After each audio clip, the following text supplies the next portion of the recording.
Muriel offlane, yes it's a thing. In fact, in the past few tournaments I've seen it, and even at the highest elo, it's actually not uncommon. Now you might be thinking, why would you run Muriel anywhere but as a support in the safe lane? Well, it's because of a few things. The first and most obvious reason is because you ideally want a support with a form of CC, and so heroes like Decker, Steel and even Rampage are usually preferred. The second reason is because Muriel has great self-sustain. It's not easy to break down her shields in the early stages of the game, and being in the offlane allows her to hit level 5 really fast and provide that global presence. I'd like to thank Ram Riddles for letting me showcase his deck in this video, and it's a fantastic deck that I myself have had a lot of success with. If you've heard of Ram Riddles, you know that this guy on Muriel is incredibly good at farming. In fact, he had the most CS per minute, tied with Undead Pilot in the PCS, who plays ADC. That is just insane. And when I was watching him, I noticed that he was able to support his teams in fights, but also keep up in farm, which is something a lot of offlaners struggle to do, especially if they're playing that sort of offlane supportish role. In my eyes, this is what allows Ram Riddles to be so successful in Muriel offlane. If you fall behind in farm, you'll struggle to really have an impact other than just being a support, and if that's the case, then you've now got 2 supports in your team instead of 1, and you really fail to have any sort of impact in the game and only disadvantage your team. But if you can farm well enough, you'll have a much bigger impact beyond just a support. I'll run down the deck and then as always I'll go over the guide. You want to take the Centurion as your prime card, followed by a health potion, hunter's drink, shaman's drink and a healer token. Next you start off with your equipment, a sage's ward with 3 minor power cards, 2 silver spears also with 3 minor power cards, a tempered plate with 3 minor guards and a tuned barrier with 3 greater barriers. I will say that if you do find yourself struggling with ranges or basic attacks, then you can try a tempered plate with 3 greater guards. Battle Mantra is next for its unique passive that grants 1.5 mana regen while over 50% mana, so it allows you to sustain in lane or team fights that bit longer. Muriel benefits from a lot of cooldown reduction because of her ultimate, so you take a Chrono Spike with 3 minor power cards. Next is a crazy expensive Honor the Pure with 2 pure manas and 1 celestial health.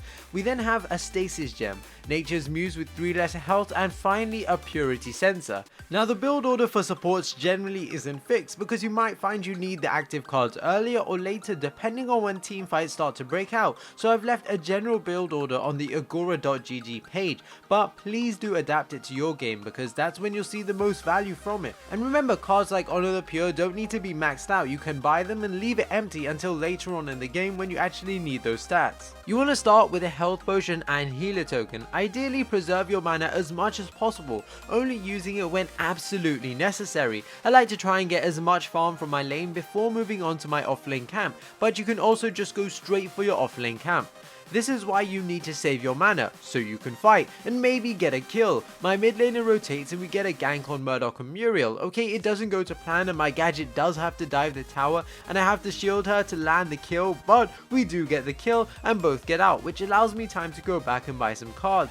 But saving your mana so that you can shield your allies or do some damage when the time comes is crucial. Don't try and use it on the wave or to push the wave because eventually your tower will fall anyways. I personally like to equip my silver spears next. I don't really use wards too much in the early stages as an offlaner, but either one first is fine. As a Muriel in the offlane, you want to push your lane as much as possible. The idea is to force someone to come deal with you, and then if your team pick a fight, you'll be there instantly while the enemy Murdoch in this case has to first deal with the wave and then run over, by which time the fight is probably over, and so you'll constantly have numbers advantage and it's up to you and your team to abuse this. Now I'm nowhere near good enough on Muriel offlane to play her on my main elo, but I'm doing pretty well on farm compared to my team and even the enemy team. I have the most CS on my team and more than everyone on the enemy team except their jungler and ADC, which is about where you should find yourself. If you're behind your team considerably, then you need to look at what you can do to improve your farm. The most common thing I see that disrupts your farm is supporting a lost cause or just supporting too much.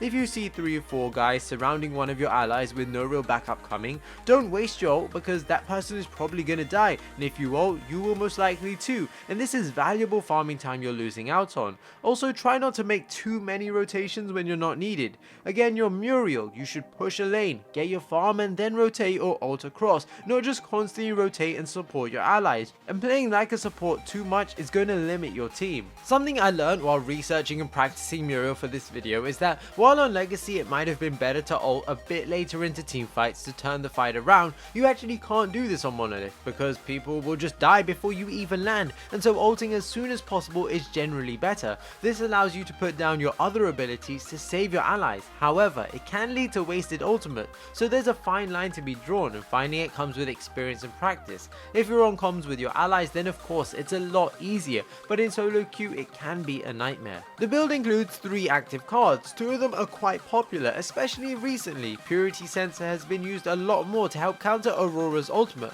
but it can also negate a Steel ultimate as well. We then have Honor the Pure, which has always been popular since Monolith arrived. The 3rd active card, however, has rarely seen the light of day. In fact, Nature's Muse hardly gets used.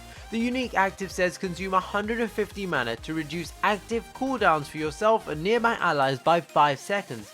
Now that doesn't seem great, but it's pretty insane when you think about it. Imagine a huge team fight breaks out. Your team use all of their abilities and the enemy use all of their abilities. You pop your Nature's Muse, now your team can use all of their abilities 5 seconds quicker than the enemies, which with how lethal a lot of abilities are, usually means you're going to secure a few kills. Now of course you're not going to get everyone using their abilities at once, but if you communicate with your team, then Nature's Muse can provide insane value. Muriel doesn't pack a punch like Murdoch, but she does a decent amount of damage. Her Q is great for long range targets, while her E is great for allies who are being attacked within melee range, since it'll do damage to the enemy while shielding your ally. It's also great if your teammates are grouped up. The speed boost on her right mouse is fantastic for escaping or initiating, and both her shield abilities can be used on herself, which help her survive. So in team fights, shield your allies, but also remember to dish out some damage. Prioritize keeping your carry alive, but don't focus too much on being a support until the later stages of the game. Remember to use your active cards. Try not to save them for the perfect moment, because it very rarely comes, and it's better to use them before your allies are dead than to use them to try and escape. Of course, this doesn't apply to Purity Sensor, because ideally you want to be saving this card for maybe an Aurora or Steel ultimate. I hope you enjoyed this video. Let me know how you got on with Muriel in the offlane. Smash that thumbs up button and subscribe for more content. I think Kwang and Steel are up next.